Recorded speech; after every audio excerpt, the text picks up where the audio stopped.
I am so pleased to be welcoming some special guests here to the studio at The Gist today. With me today are some folks who have answered a call not only to a religious vocation, but to a ministry in recovery and addiction. Joining me today are Father Joe White from St. Joseph's West End in Beacon Hill, Sister Maryadele, who works with Catholic Charities Labouré Center, and Father Brian Clary from St. Mary of the Assumption Parish, Brookline Village, Chestnut Hill.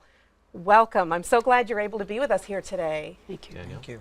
Now, talking about addiction and recovery, you know, we talked a little bit before the show and you were talking about how those two words go together. So maybe starting with you, Father Joe, we could talk a little bit about the hope that we can find inside of addiction recovery, but also what that very real challenge that your ministries are seeking to answer. Thanks, Danielle. It's really important to grasp that hope because it's such a challenging disease, addiction is, and it can overwhelm and overcome so many folks. But to realize the hope that's out there in so many who are recovering and in recovery and going forward and bringing that, sharing that experience, strength, and hope with others that they too may recover. We know the grief and the difficulties that come with addiction, but to grasp the hope as well. Right, right. And so, you know, the opioid addictions are something that's gone through the roof in recent years. We hear about it on the news. Many of us are touched personally, friends or family that we know, even inside of our own families. So it's something that's on people's minds. Maybe, Sister Adele, could you maybe mention, like, what does your ministry do specifically to address this explosion of drug addiction in our culture today? Sure, I'd be glad to. First of all, I run a program called Recovering Connections. So right there is the hope. And it reaches out to people of different ages, not necessarily the addicted person, but all those who suffer from the addicted person's disease. So there's little children, there's parents, there's spouses, there's grandparents.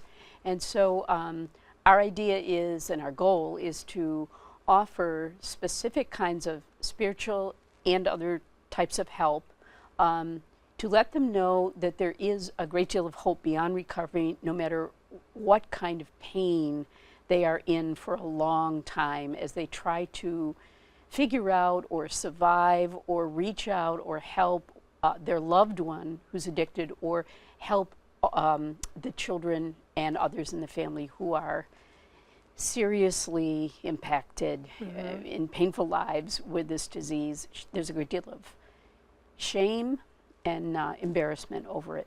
Sure, yeah, as with any personal struggles that people have. And I like that you mentioned that your ministry is specifically looking to help families, because it is true. So many people are affected. It's not just one person's problem that needs to be dealt with, and it's important to recognize that. And speaking of that, Father Clary, you deal with a very different demographic in your ministry in recovery and addiction. Can you tell us a little bit about that? Precisely. I'm in charge of what's called the Priest Recovery Program here in the Archdiocese of Boston. What that is that when there's someone on a parish staff, particularly the pastor, the parochial vicar, deacon, or a staff member, and they seek treatment from any type of addiction, alcohol, drugs, compulsive behavior, we set up a support team to get them well, whether it's locally here in Boston, or I deal primarily with an organization called Guest House based in Lake Orion, Michigan, who for 60 years have been getting priests and religious clean and sober and back into the hope ministry that they've been called to.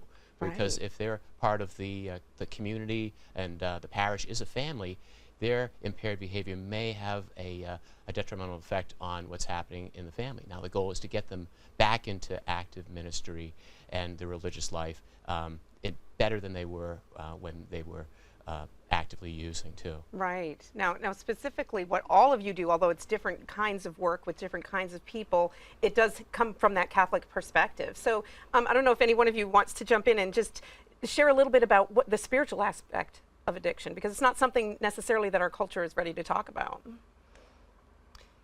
I'll jump in there. It's very specific to recovery, the spirituality and that component.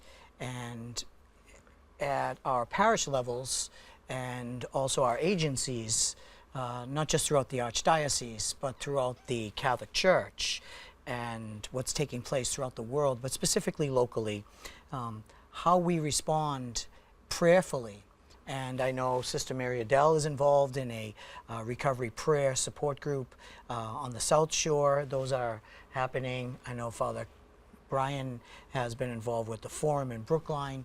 There are opportunities for communities to respond and to make that connect, whether it's at liturgies or outside of liturgies or support groups that can happen.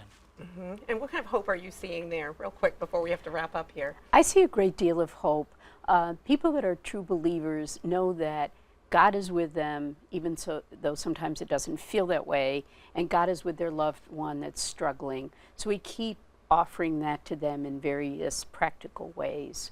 Right, such a needed message of hope in our world today, especially that is struggling with these kinds of issues inside of families, inside of parishes. It's a very human issue. So I want to thank you for not only coming in today and sharing a little bit about your ministries, but for that real important work that you're doing out there every day. God bless you all. Thank you. Thank you, and God bless you. Thank you.